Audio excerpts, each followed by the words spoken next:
The big clash for the Western world is Islam versus Christianity. And, people don't think about it in those terms because many intellectuals in the West think of themselves as secular, but it's a massive problem. And I'm hoping to conduct a whole series of conversations with Muslims, former and present, pro and anti, to try to facilitate a dialogue, because there's lots to talk about. I mean, I've studied religious thinking a lot, and I'm pretty ignorant about Islam because it's a complicated system and it's difficult to get into, but I can tell you that what I've read about Islam has not made me feel better about the chances of reconciliation between the Christian and the Islamic world.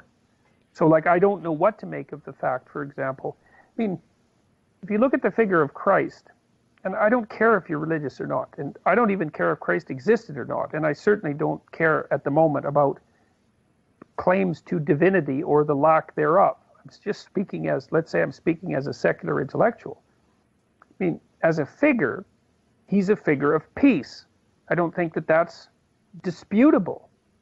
He wasn't a warlord. That's one thing that's for certain. He never led armies, whereas that's not the case with Muhammad at all. Muhammad was clearly and indisputably a warlord. And so it isn't obvious to me what to make of that, except that it's bloody complicated. He had a child bride as well, I believe.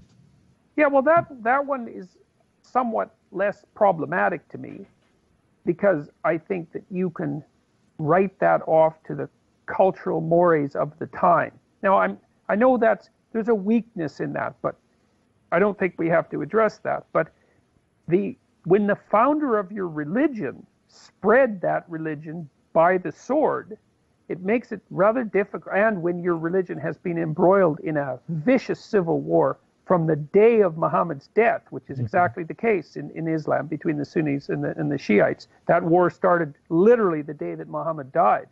It's very difficult for me to see how that can be reconciled with the claims that Islam is a religion of peace.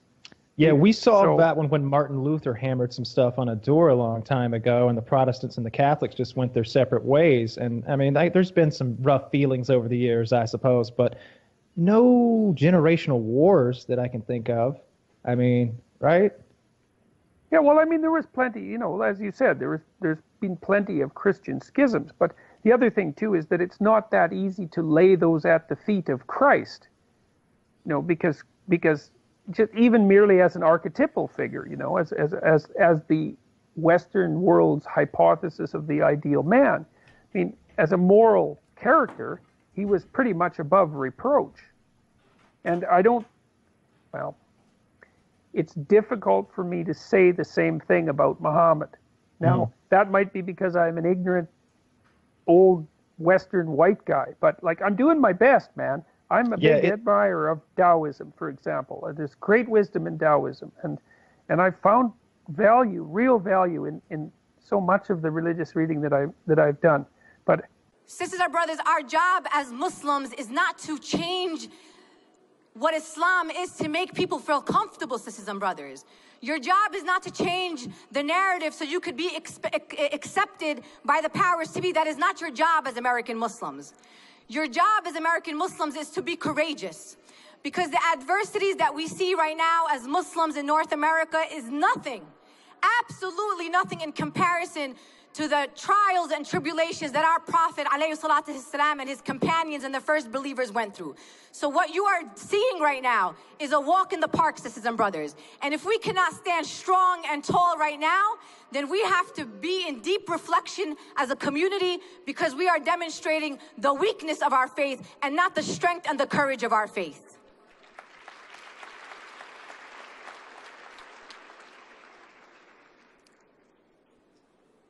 Sisters and brothers, we're talking also a lot about outside alliance building, building with Christians, building with Jews, building of people who are non-denominational, other groups working on other issues, social justice movements.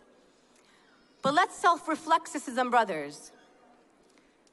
Our power is going to be in our unity, sisters and brothers. It is what we build within our community. Because the opposition, sisters and brothers, watches us very closely. They know exactly where the cracks are. They know exactly where we are broken. They know exactly where we are divided. And that's exactly where they fit themselves, sisters and brothers. If we want to talk about Black Lives Matter, we got to make sure that Black life matters in the Muslim community first and foremost. If we want to talk about feminism, sisters and brothers, we need to talk about women's equality and women's empowerment in the Muslim community. The strongest asset, the most progress that you have seen in modern Muslim America, in modern Muslim North America, is the sisters who are at the forefront of the progress in our community. They are the fighters and they are at the front lines, and we need to continue to support them.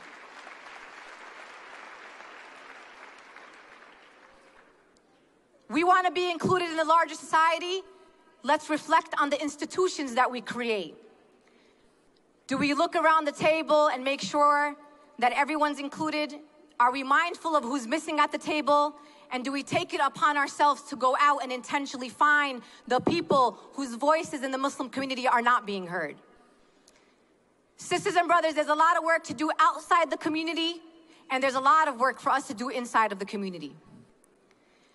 Sisters and brothers, a courageous, united, steadfast, committed Muslim community, nothing can bring us down. Nothing can beat us down. Our fear, sisters and brothers, is coming from our lack of courage, from the weaknesses in our faith. And if we put our trust in Allah, but also engage in publicly being Muslim, nothing will bring us down, sisters and brothers.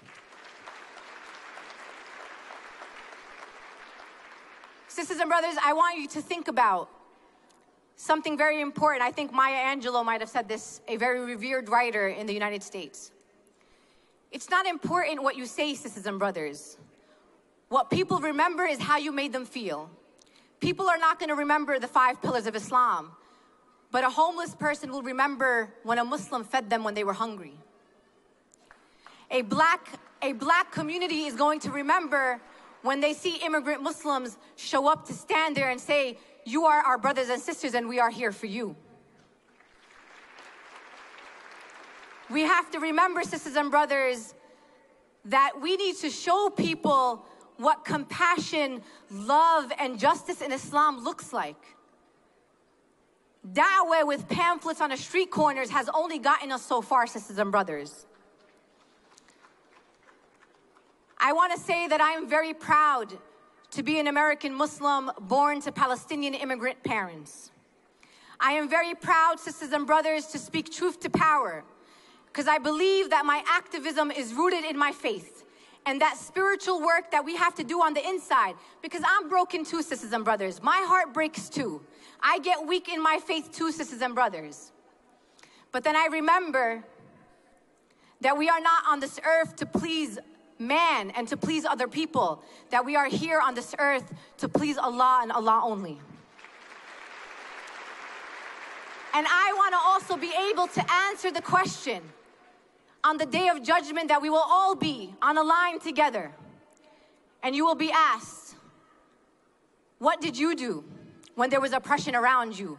What did you do when young black men and women unarmed were being killed by law enforcement? Did you stand up? What did you do when families were being separated by unjust immigration systems that are tearing our families apart? What were you doing when there was increased homeless people that you walked over every single day? What did you do when people treated women badly? Did you stand up? Did you stand up against those in power and those tyrants? You will be asked, sisters and brothers, what your role is, and our role on this earth is not just to live for here, it's to live for our akhirah. So be prepared to answer those questions. And if you're not prepared now, may Allah give you more time on this earth so you have more time to prepare your answers, which are going to be to talk about your actions and deeds on this earth.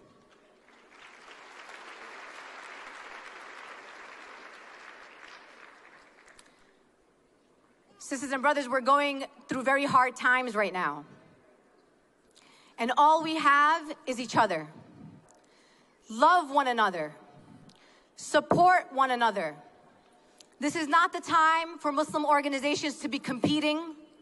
This is not the time to ask why her and why him. This is a time to think about what your individual role is, sisters and brothers, and for us to work together to make our young people proud. Our children, sisters and brothers, are watching us and watching our every move. I am not concerned with my popularity, and that's not what we should be worried about.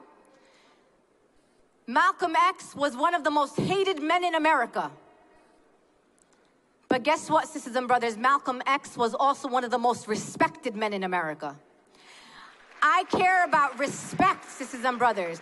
I care about dignity, sisters and brothers, and that is what our communities deserve.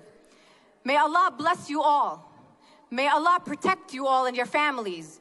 And may Allah continue to instill the courage in us to stand and speak truth to power against the tyrant and those who continue to oppress us and oppress others around us. May we find the courage, sisters and brothers, to condemn all forms of terrorism by Muslims and non-Muslims alike. May we find the courage, sisters and brothers, to find our role in all social justice movements, not just those that are directly impacting our community. May we be the best that our community has to offer, the best that our faith has to offer.